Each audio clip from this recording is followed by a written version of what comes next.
Excellent. Well, good evening, everybody around the world. Very, very good to see you all. I am Jonathan Christian. Apparently, I'm the only one who wants to tell anybody my surname, so I'm going to just rename myself Simple Jonathan. There we go. Well, Kim Sykes, a.k.a. Griffiths, a.k.a. Kim. Paul Cotter, a.k.a. Paul. Brian Wentop, a.k.a. Brian. Welcome to the third Gifted Live video series of today when we launched a book on Amazon. We set out with a goal today, a very sort of minor goal, which was world domination.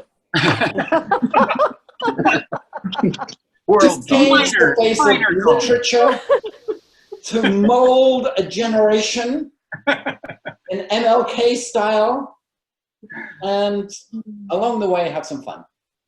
So I would say hashtag mission accomplished to many of these things. And yes, people have been buying our book in the United Kingdom, people have been buying our book in Canada, and people have been buying our book in the United States. To which we say, thank you. Thank you. Thank you. Thank you. Thank you. Yeah. Hashtag. So, without further ado, can I be the first person on air to introduce you to, take a moment for this, #1 best-selling authors and international best-selling authors, Kim Griffiths and Paul Cotter. Good job, you guys. Good work. Straight up, you guys are just amazing. And just to show everybody that this is for real, I'm going to share my screen because when we go to Amazon.ca, which is where I am in Canada, we're in the top 10. Right, there we are. For Harry Potter books and all the other books that people had to go back to school with. Yeah. So we're a top 10, and to be a best-selling international author, you need to be in the top 100. But wait, Yes, there's more. good job. If we go south of the border, y'all, we are. Y'all. Whoa.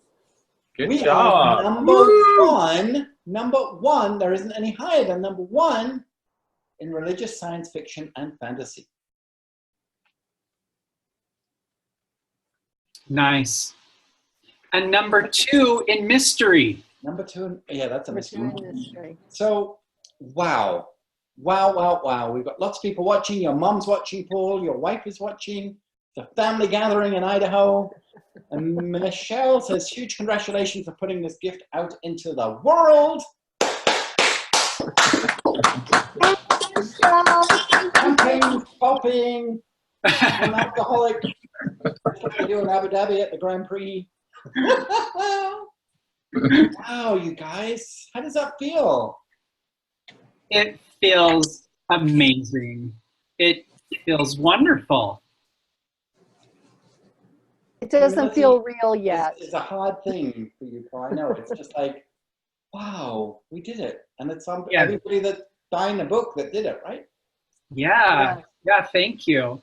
You know, this whole day and leading up to it has been super, like, just, I don't know, it's been emotional. It's been so much fun to, you know, I talked earlier in the day about the fear that comes with everything, and, you know, it reaches a certain point where you don't care anymore. You're so excited, you just throw it out there to everyone. Yes. And to see the positive response and the support, that's just, it's actually worth more than the status, the international ranking, just to know that your friends and your family, that they care that much about you to support you, and that's it's been fun.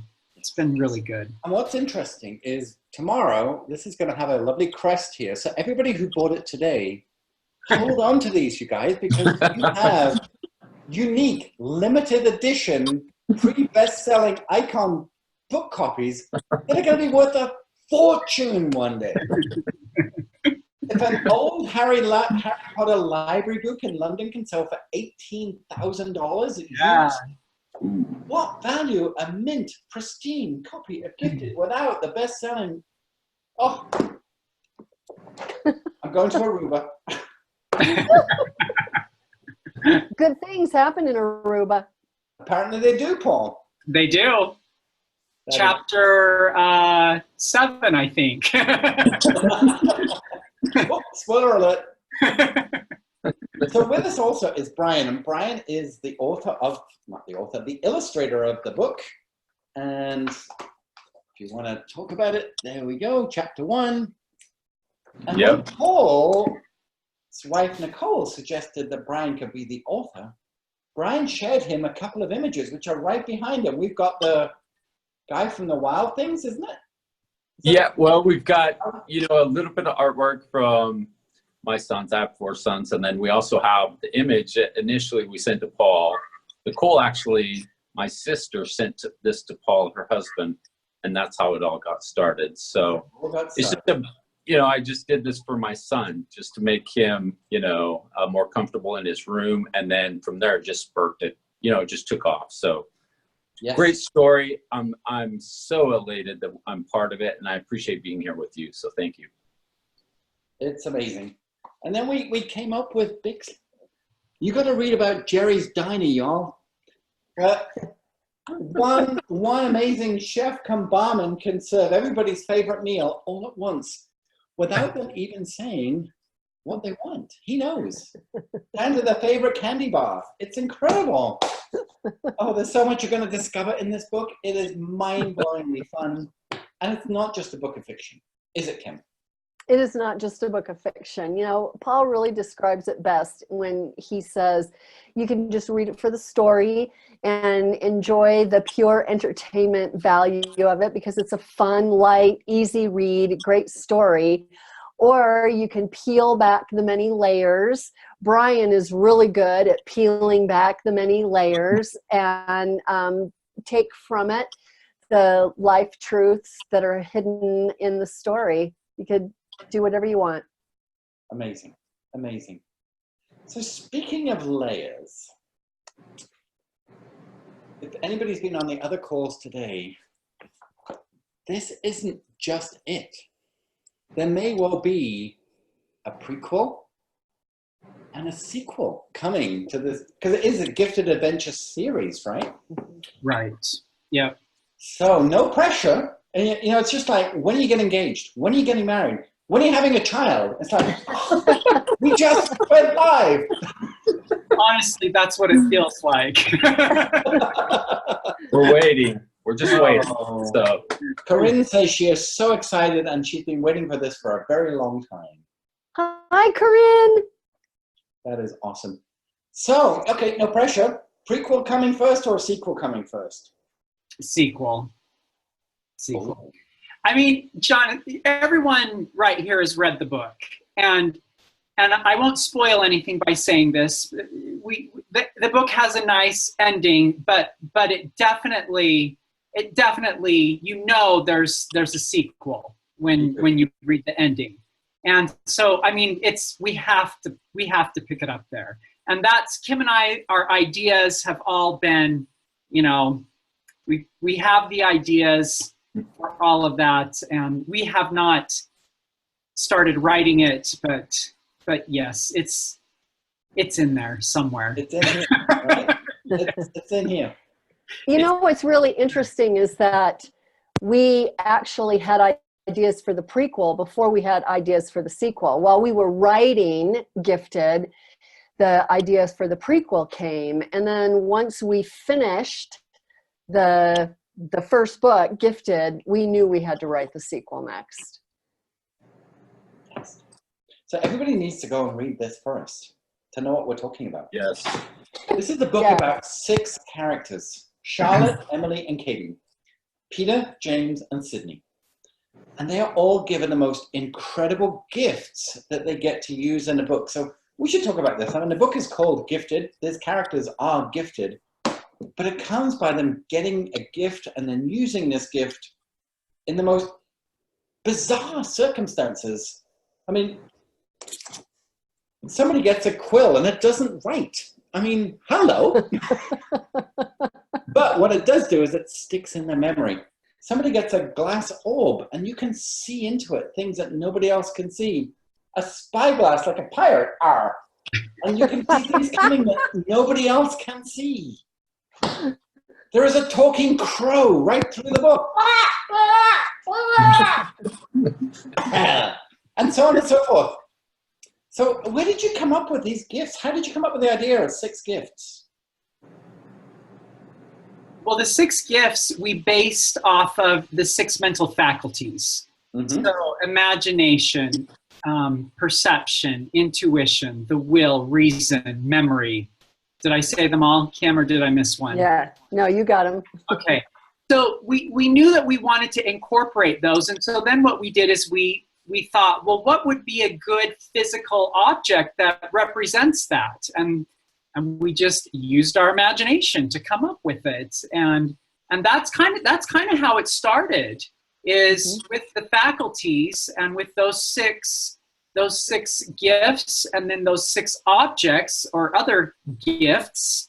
And then we developed the characters around those faculties. And so, one character, Sydney, he has an amazing and incredible imagination. And he's that kid that you say one word and that sends him off on the trip, and he's off in his imagination. Then you have Emily, who has the fantastic memory, and she just absorbs and reads and gets all these facts. And so she's like the human computer, whenever you're having a conversation, she's the one who chimes in with, that random fact that you didn't think you needed to know, and you probably don't care if you do know, Interesting, Paul. Michelle is saying, did you know right away the names of the 6 characters and what they would be? Oh, no, okay, so this is no. So one of the things that I learned about Paul very early on in the process of writing this book is that little things matter. So I was working on naming the characters, and I would send him a message that said, I'm thinking about this character. What about this name? And I'd get, no. And what about this one? No. Well, how about, well, maybe. Okay, well, how about? So it was a lot of back and forth and back and forth and back and forth. But what I learned from that was that those little details became important to me too. And when we hit on a name, you just knew it was right. It just resonated with us both, and we knew that it was the right name for that character. Yeah, it really does matter. And I think that, yeah, it really did. And I think that's just part of the reason why our characters are real people to us. Yeah, and they have real birthdays, and they have real birthdays. Yes, they do. We gave them. We're waiting one day for this sort of long couch, and everybody there with, I don't know, Ellen or Jimmy Fallon, and it's the 6 characters from the book, and just we're interested to see who Hollywood would just pick, like Stranger Things, these characters, and it's going to be amazing because they're real. Yeah. In so many ways, they're real people already. Wow. And then there are a couple of others. Obviously, there's Balcazar, who we met this morning. The video is there if you want to come back and join us on that in the event. But also, there's another character called Mason that we don't hear a lot about. He has these little cameo appearances. He's a very cool birthday. I have to give him that. He has the best birthday of the year. Coincidence would have it be that it's the same as mine. But yeah, so we've got to find out about Mason. We've got to find out about how he fitted into all this thing. It's exciting, you guys. Go ahead, Paul. So, going back to Balcazar, I'm going to ask because I'm going to get the look, but What's with the cookie? It's not a cookie. What is it then? People want to know. It's a coin. Don't you? Oh, It's a coin. It's a coin. Okay. Coin. From any particular place?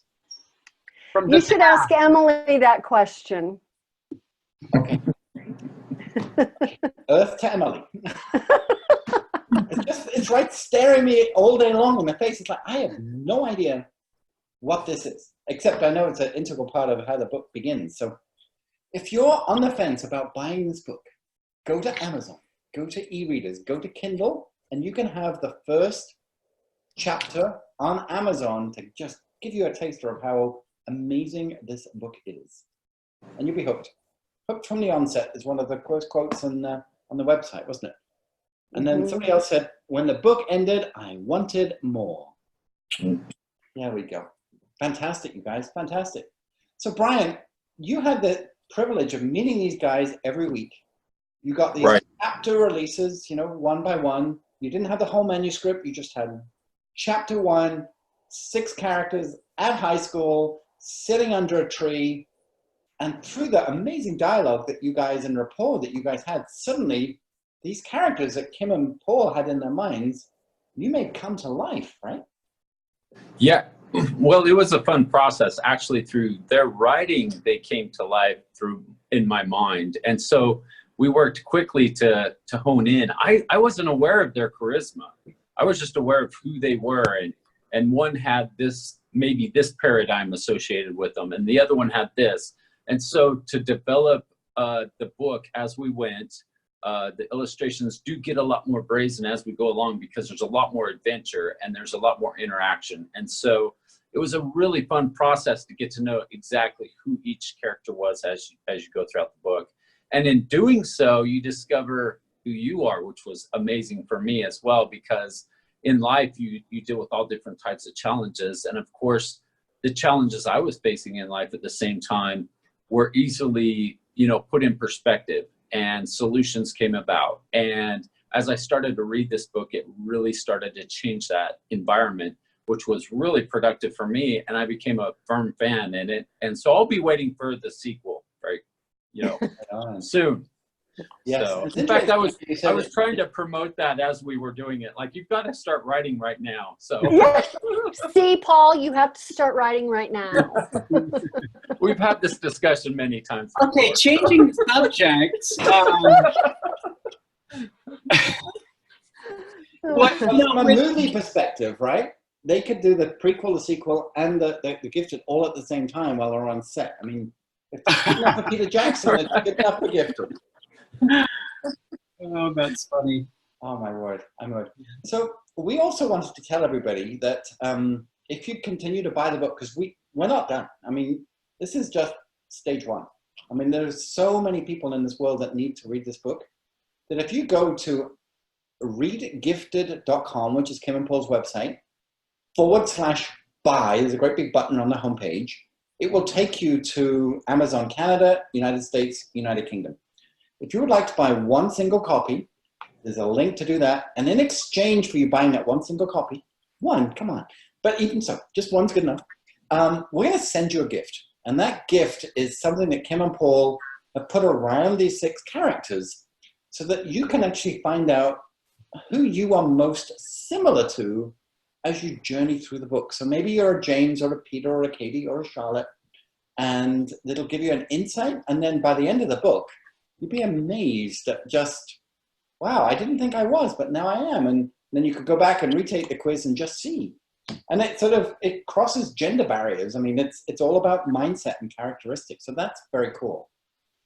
But if you would like to buy 5 copies, like 1, 2, 3, 4, 5, then there's an even extra special gift, because during this whole process, as soon as the website went live, Kim and Paul were getting people to join an email list, and in exchange for that, they were given the Imagination Guide, Imagination 2.0, which was just helping people's brains wrap themselves around this imagination that we had as children, and suddenly as adults, we closed it down. And then we ran an imagination challenge and had a 5-day challenge. But now, if you buy 5, you get the imagination journal, which is just, I mean, I just printed it off of my home printer, but it is just incredible. It's 37 pages of journaling that can just take you through, and it's full color. It's a beautiful thing. You can do it by PDF. It's fillable in, but my goodness, it's just amazing. And that's a gift from Kim and Paul for buying 5 copies. And this is not available anywhere on the planet except when you buy 5 copies. So just saying. You know, Jonathan, when we wrote Gifted, I think after we finished, I think it really just hit Kim and I how important imagination is. And we kind of just latched onto it. And the more we study it and the more we learn about it, the more we believe it's even more important. And there's a quote by Albert Einstein, and he said that imagination is more important than knowledge. And that, I mean, when you think of Einstein, I mean, you think of a brilliant genius, right? And for someone like that to make that comment on imagination, that really, it stands out to me, you know? And so often during this process, people would say to us, oh, I could never write a book. I could, you know, and they talk about this deficit or this lack in their imagination. And so we just felt like, what can we do to help people realize that they really do have an imagination, and help them do something to spark it, you know, get it out there. And a lot of this obviously was inspired by the work that you and Kim have done with Bob Proctor, right? Yes. And Bob has this phrase you were saying this morning, that if you can believe it in your mind, you can see it in your hand. And I don't know how long along the journey process that you could see this actual real book in your hand. I mean, that's amazing. The fact that you two wrote it together remotely, you didn't even know each other at the onset, you collaborated. You found an illustrator, you found a marketing guy, you found inspiration, you got Bob Proctor himself to write the foreword. I mean, talk about living large, you guys. Yeah. Amazing. It's great. It was so much fun. It was just so much fun. It truly was. I cannot wait to do it again, because it was so incredibly fun. And we know that now that we've worked out all the kinks and the systems and so forth, we know how we can do it more quickly and how we can be more efficient in it. You know, now that we have Brian on our team, which we did not connect with Brian until the book was already finished. So now that he's on our team, he can start drawing as we're writing. So I mean, that's going to be even more amazing to watch him. He's got an incredible imagination, and the joy of working with him was in hearing his perspective on the book and what he was taking away from it. And even though we had ideas of what we wanted, and he was very open-minded to that, he would say, but you know, what if we do this, this, and this? And it was always great. Whatever he suggested was just always so spot on. So he took a little thought of an idea and he turned it into a magnificent drawing that so well illustrated the chapter. So I'm really looking forward to doing that again as we write the sequel. Absolutely. And it's a perfect time of the year to be hunkered down and reading this book. I mean, literally in the space of this call, my furnace has come on. My furnace hasn't been on since April. I can smell it. I can hear it. Because it's fall. I mean, it's coming fast. So what a perfect season to just sweater weather and a great book. So, and then you can journal, right? Yeah. And wow, while these guys are writing the sequel, we'll be reading Gifted. So that's great. So speaking of reading Gifted, we have an idea, and we think this is so fun. We would love everybody around the world, when they get their book, to send us a photograph of them reading the book or holding the book in the most unusual place that you can think of. I mean, obviously, in the car, in the bath, in the sofa, in the garden. I mean, they're all fine. But what about at the top of the Matterhorn, or in a hospital surgery room, or on the back of a horse, or we just want you to use your imagination. Brian, I can't imagine where yours is going to come from. And, it may include a little bit of Photoshop. I'll go ahead and admit that right now. we'd never know. And literally get you to post those pictures on our Instagram, tag us Read Gifted, put it on the Facebook page, tweet us, upload it to a Pinterest board. We'd love to see it. And with some comments, Alan Peterson says, love the concept, pretty original. Thank you, Alan. And Andy Dietrich says she's so excited to get her book. So that's awesome. Yep. Well, thank you, guys. We appreciate the comments. We have 10 people joining us live right now. And wow, if you're just joining now, we just want to let you know something. I'm going to share my screen just quickly, but look at that.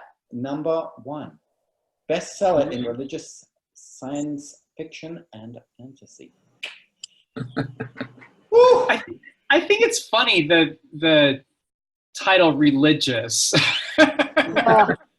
Amazon has some interesting categories that it sticks you in, but yeah, I mean, it's so interesting. I go to a lot of conferences, we all do, and these days people are much more politically correct. And whereas we were brought up for everybody to just say, you know, God is, but now people, it's the universe or connected to source. I hear people say all three things, and we all have our own imagination around what creation looks like and what the afterlife looks like.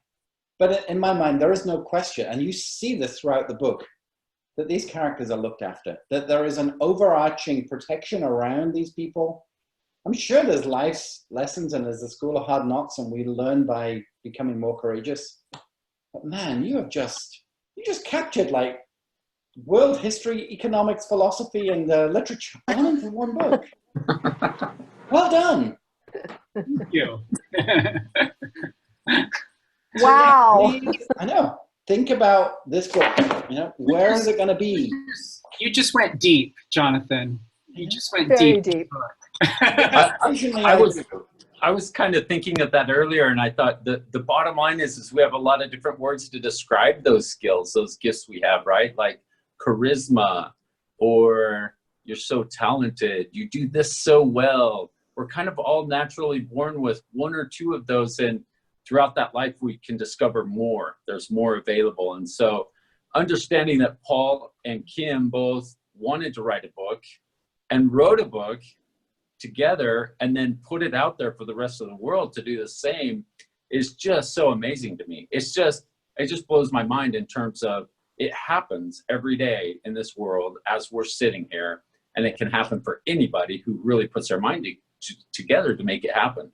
And so I'm just excited to see what the stories will be as they come back from Paul and Kim's contribution to society and see exactly what people say. So that'll be really fun. I'm really looking forward to that. So, You know, we're really looking forward to that too, because we know that it can have a great effect on a lot of situations, a lot of people, especially kids. And if I could circle back, Jonathan, to the take a selfie with the book in the most imaginative place, Paul and I will take all of those entries, and I don't know how many winners we're going to choose, Paul. I don't think we've decided that yet, but we will donate copies of Gifted to the school library of the winner's choice. That's so fantastic. Mm-hmm. That is awesome. Yeah. I mean, we just think it's that important. Yes, it totally is. That is brilliant. Way to go, you two. Way to go, you two. I had a thought and it's completely gone now.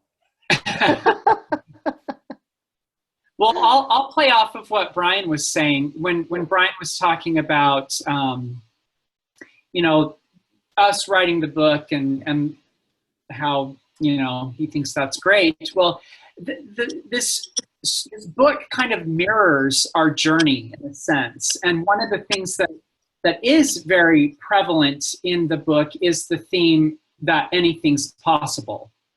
and our kids discover that, our characters, as they go through different challenges and they learn different things about themselves and their gifts and learn how to manage things. And that's a very important message that we wanted to get across, that you can do anything that you want, and you just have to decide what you want and then work every day towards it. And that's what we did. We just worked every day towards this. You know, we had a lot of different activities that we had to do, and it took us a while to do it. But, you know, when you talk about, you know, someone is watching over them in the book, well, we believe that's the case in our lives, you know, that whatever you call it, whether you call it God, the universe, you know, whatever it is, there is someone orchestrating and watching over. And we felt that in this journey, and we've seen that, and our characters experience that also. That's incredible. That's incredible. I do remember what I was going to say. Thank you, Paul. That's you summed it up right there. But Kim's mom was an author too. Yes.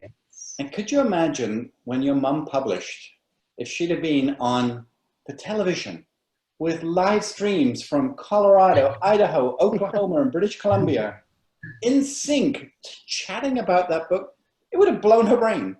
It would have. I mean, it was like unheard of that could be done. But look at us now, just a couple of decades later.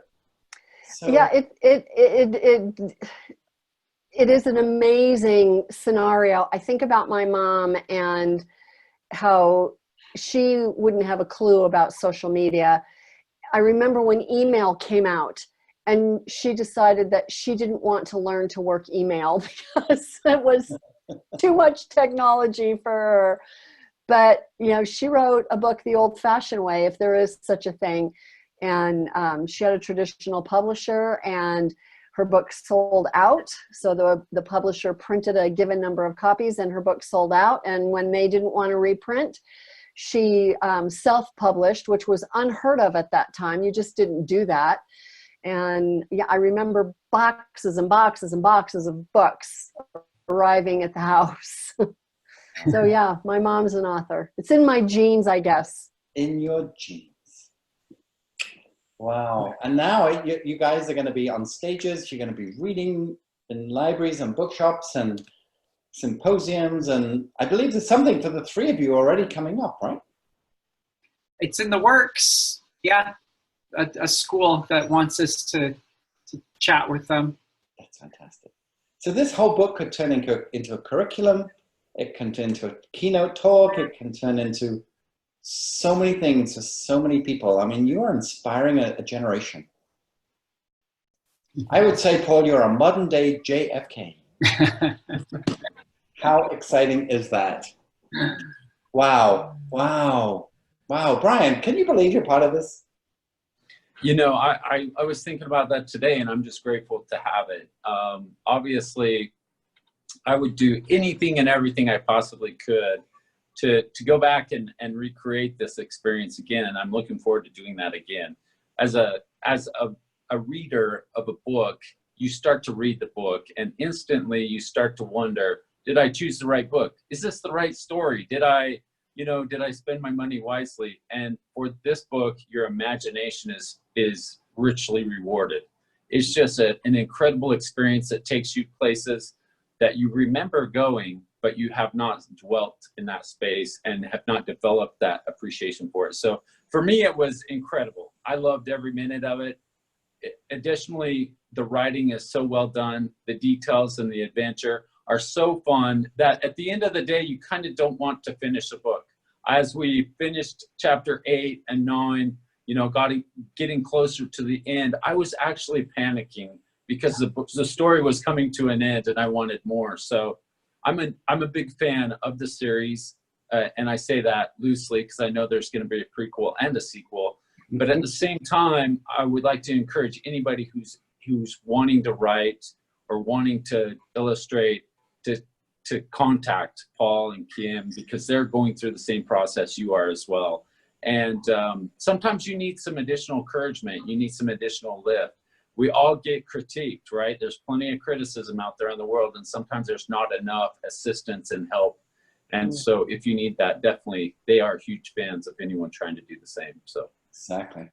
So just go to readgifted.com/buy, and it's right there for you. How very, very, very exciting. You know, that's the great thing about living today, is that no matter what you want to do, there's someone who can help you do it. And Kim and I, we had help. Our mentor with writing the book, her name is Peggy McCall, and she's a New York Times bestselling author. She's incredibly successful, has multiple books in multiple languages. And, you know, there are times when you don't believe in yourself, you know, when you doubt yourself, when you're doing something new. And I was talking with Kim about this the other day, just how every time I had a doubt, I would get on a video chat or online with Peggy and just ask questions. And the way that she responded to us, she has such a great, positive, energetic personality.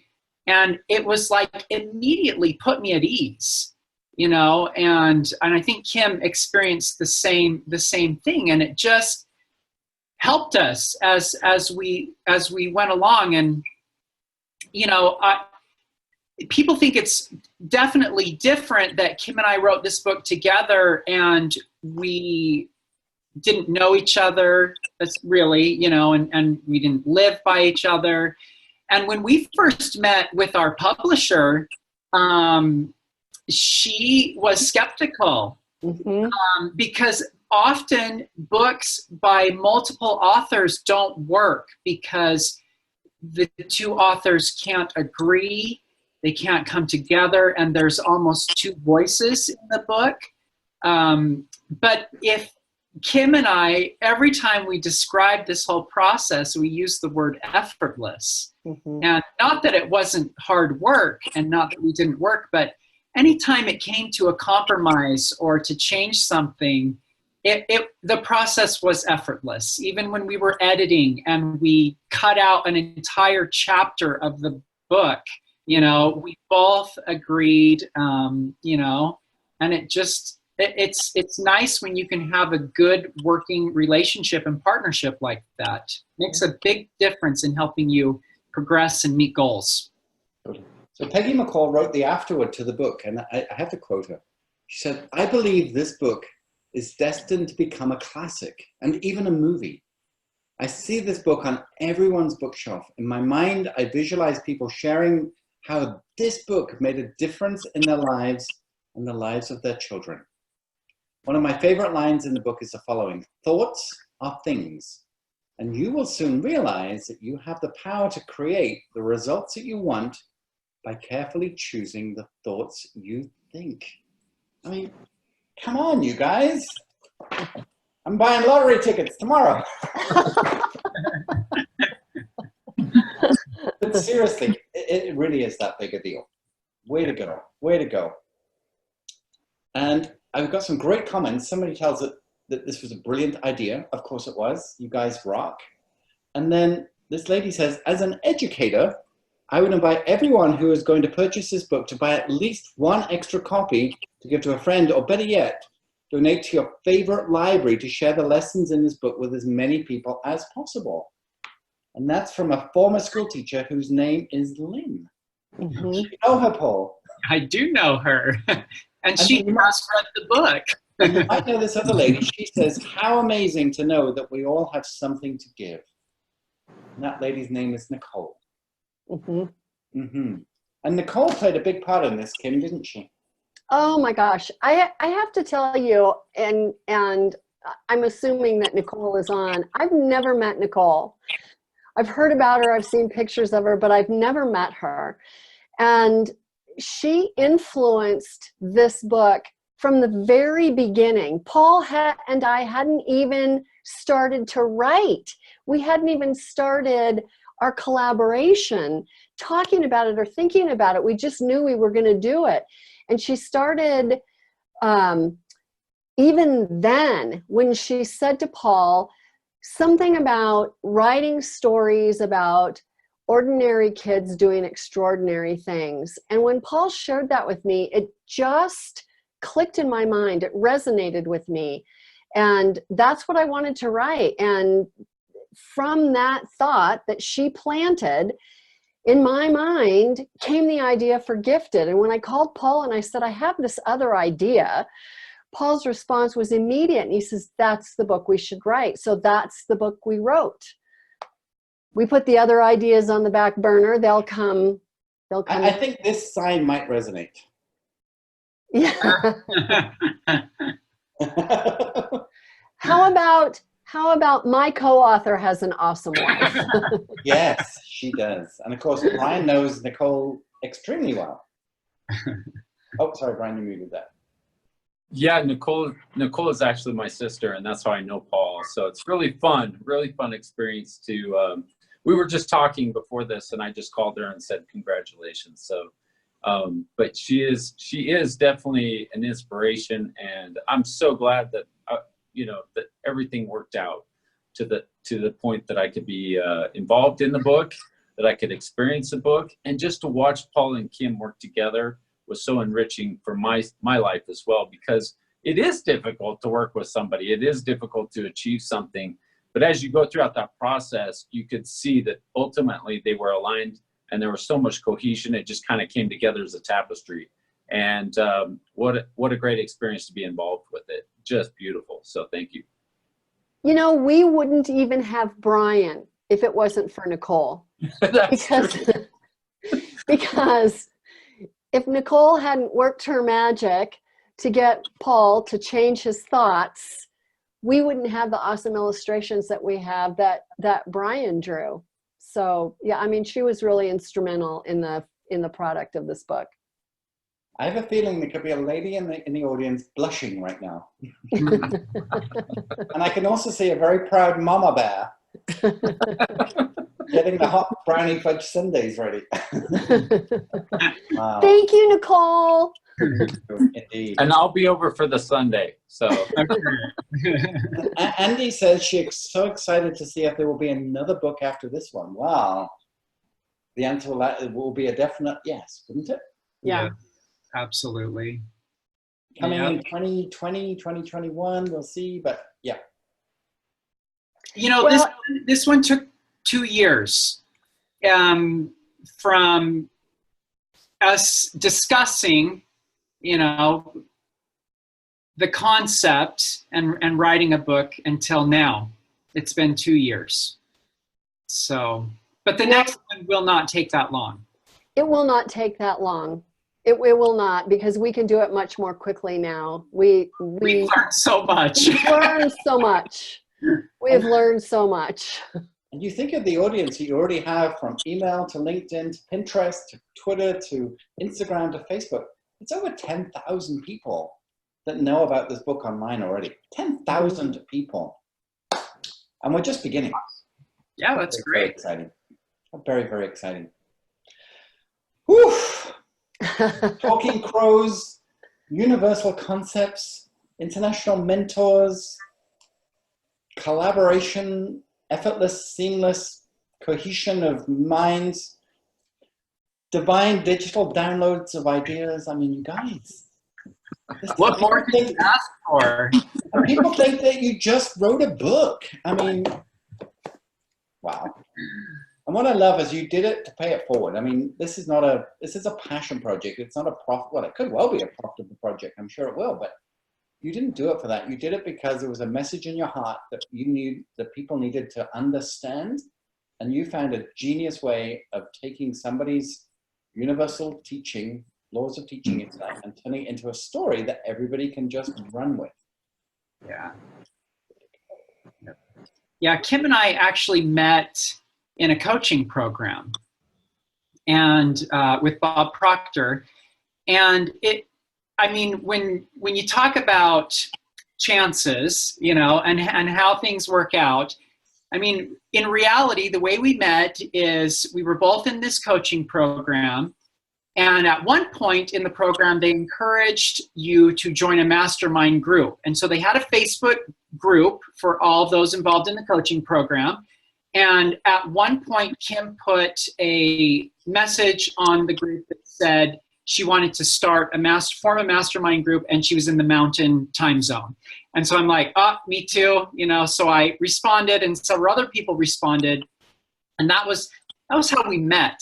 It's like, how random is that? You know, it's just as random as everything else that appeared to happen, you know? And actually, we have another comment from Nicole that says, I'm crying.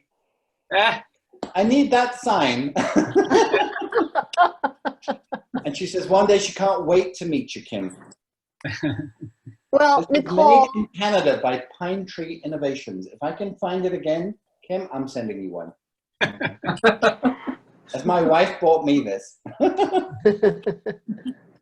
Oh, that's fantastic. Fantastic. And speaking of other halves, I mean, Kim, you have another half too. Like a husband, other half? I do. And he has been so supportive of you through this whole journey as well, right? Oh my gosh, he is my biggest fan. And the thing that is so terrific about him is that he sacrifices a lot so that I can do this. And I am so deeply grateful to him for that. He's always supportive, he's always encouraging, and it doesn't matter what the circumstances, he's always positive, and he always tells me it's going to be okay, and he's always right. It's a man thing, right? It is, it's a man thing. Yeah. We'd like to think. We should get a sign that says that.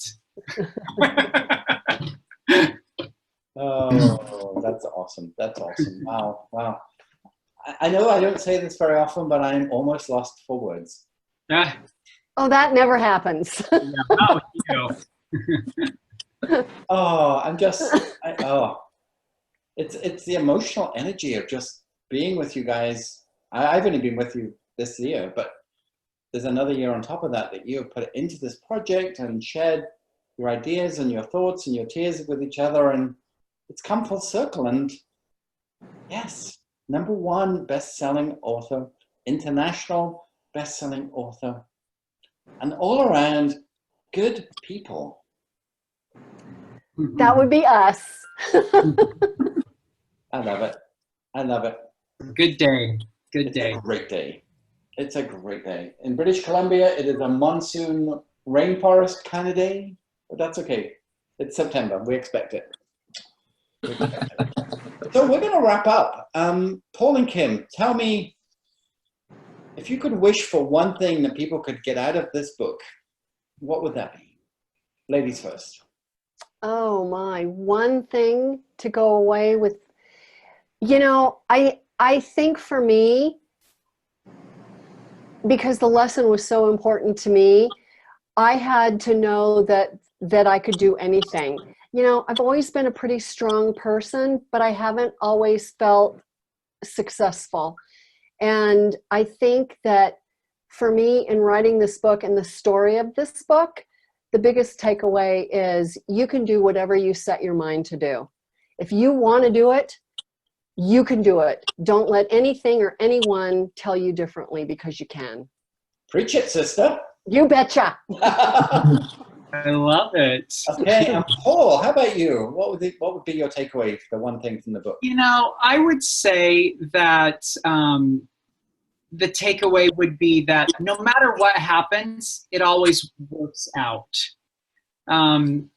So often we tend to worry and use our imagination in a negative way to create these far out scenarios of all these negative or bad things that could happen to us. You know, I can't write a book because of this. I can't do this because of this. And our characters encounter this over and over in the book. But the big lesson that if you just decide what you want, move forward, then it happens. you can make it happen. You don't have to know how. You just move forward every day and make it happen. Wow. And Brian, you've been so close in this journey for months and months and months. I mean, you must have a takeaway that you want everybody to take away as well from this book. Yeah, I think there's two. There's a quote that I love, and that's, the quote goes, you can't rely upon your eyes when your imagination's out of focus. Like, it's not real. It's not really who you're supposed to be. And I liken that to your mind as well. You know, when you're out of focus mentally, you've got to reconnect with yourself and get back on track. And that's exactly what's happened here with Paul and with Kim. They have both sacrificed tremendously to bring this book about. And where we appreciate every purchase and we appreciate every fan, I really do appreciate the words that are shared here, because it will empower, it will bring about that focus that you're looking for in your life. So I look forward to hearing about those stories. So yeah, and seeing the pictures all around the world from Beijing, right. Who knows where those pictures are going to come from. That's awesome. I know we're going to get some English ones. Gosh. So Andy actually asks, when is the next Imagination Challenge? You guys had a number of challenges in your mind, I know. Mm-hmm. I think we should let them just have a little respite. Yeah, we'll have to discuss that. I don't think it will be long, Andy. That is for sure. Wow. Wow, wow, wow. If you want to take the Imagination Challenge, if you haven't done it and you haven't taken the Imagination Challenge, just go to readgifted.com. There's a button there that you can click that will allow you to download the Imagination Guide, and you can enroll in the challenge. And you can take it now all on your own. At 5 days, you'll have a wonderful time and reignite your imagination. Yeah. And you get a video each morning in the email from Kim and Paul early in the morning to sort of set you up for the day. And then when you've done all 5, you get a final video sort of just telling you what you could do next. It's so well done, you guys. And you did that on top of writing the book and meeting with publishers and getting all of this together. Wow, it's a full-time job, what you've been up to, really. My goodness. It's a great job. Yes. Fun. And just a closing thought. It's never too late to start the day over. So if there's a book in your heart or in your brain, and there probably is, and you don't know where to start, I'm sure Kim and Paul would be happy to have a quick call with you to get that journey going. I'm going on a writing retreat tomorrow in Arizona, because I've had a book in my head for 4 years, and man, am I beating myself up that it isn't published. So I'm starting my journey, so that's exciting. So thank you for inspiring me on that. And yeah, so to the siblings and the parents and the spouses and the friends and the supporters all around the world that has made Kim and Paul's book with the #1 best-selling in Amazon, making you international best-selling authors out of nowhere with your first book self-published against everybody else's odds. Fist pumps. Double fist pumps. That is so awesome. Yeah. So I'm going to leave it to Kim and Paul with the final words before we wrap up for tonight. To all of you guys who have loved us and supported us and encouraged us and shared your enthusiasm for this book and what we do and what we want to accomplish, thank you from the bottom of my heart. We are so grateful to you. You know, it takes a village, and never underestimate how important your role in support is, because we couldn't do it without you. Thank you, thank you, thank you. What more can I say? Seriously, thank you. It's, you know, when you do something like this and you put your heart and your hard work out there for everyone, it creates a sense of vulnerability, and it's just so it's so rewarding to hear the positive feedback. And like when Brian says to share your stories, we love hearing the stories. That's why we wrote the book, is because we really think there's a message in there. There are things in there that can help people make their lives better. And if you want to go there. And so we we can't wait. We've heard stories and we can't wait to hear more. So we're excited. Getting emotional. We've been emotional all day. It's okay. It is just such an honor. Even my mug says it, you know, like, you've got this. You got this. Yeah. And you guys have got it. You've got that it factor that is just, you're lovely people, you're creative people, you've created a genius concept, and full credit back to you. It's world changing. Thank you, Jonathan. And the universe is already telling us that by you skyrocketing. I mean, you could have been in the top 100 and been a best-selling author, but #1 in a category, and not just any category, but you know, religious science fiction and fantasy. I mean, there's some big names that even in Canada, the top 10 books that you're a part of, 4 of them are Harry Potter's. Yeah, I'll take that all day long. Move over, Ron Weasley. There's a new boy in town. Well, we will wrap it up. Thank you, everybody, for joining us here live on Facebook. More to come. Keep following us on wherever social media platform. If you haven't signed up for the email, please do that when you send us a receipt from your book that you can get at readgifted.com/buy. And we will, yes, you'll have your very own. And then send us a picture, because we can't wait to see those pictures and read those stories. So, my friends, double fist pumps. Yay! I love it. We're out of here. Have a great night, and congratulations. Bye. Bye. Thank you. Bye.